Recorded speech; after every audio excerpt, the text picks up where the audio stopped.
First and foremost, I'm so sorry about your brother. Every time I hear that, my heart drops because me having three brothers of my own, Mm-hmm. it's one of my worst fears. So that alone, you have to battle with the passing of your brother and Mm-hmm. it's COVID and you basically get laid off. Mm-hmm. First of all, how did you even maneuver like the passing of your brother and then saying, I'm just going to come to Miami during that period? It took 6 months. It took 6 months after the Okay. funeral for me to make that move. It took some time. Um, and when I kind of had an awakened moment from my dark place of depression, because I was grieving my brother bad. Mm. And just the things that was rehearsed in my mind were conversations I remember we were having when he just inspired to be. He just had dreams of becoming X, Y, and Z, and Mm. vision of buying a home and wanting to break Mm. generational curses, and um also had a mindset of business and entrepreneurship. And so I feel like that's the loss of my brother. I always say the loss of my brother.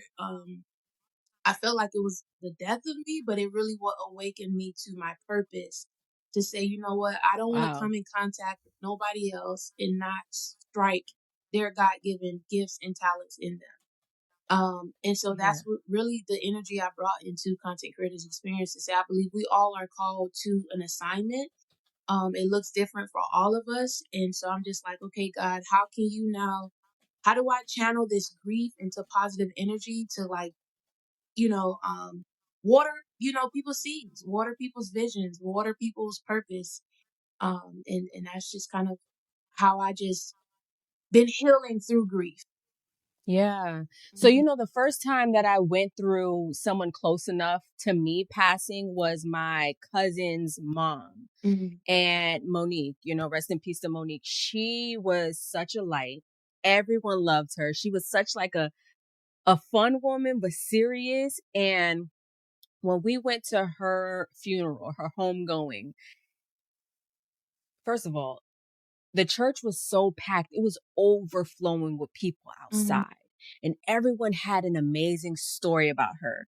And I never had anybody as close to me pass away. So what would you say to somebody who is dealing with grief?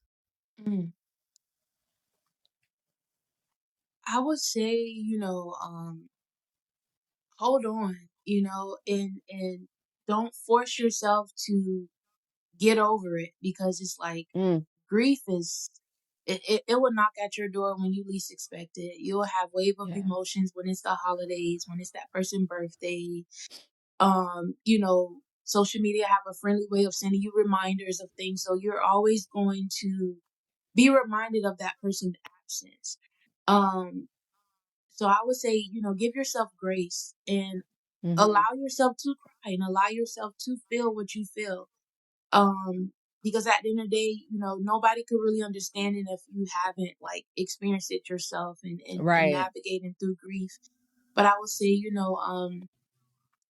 embrace every feeling that you feel, mourn that person, Hmm. um, and and just know that it's a journey. And unfortunately, we don't know if it has an expiration date of like, I'm gonna get to the point that I'm okay that this person is permanently absent in my life. I don't know Yeah. anybody on this earth that could arrive to that place, so it takes Yeah. time.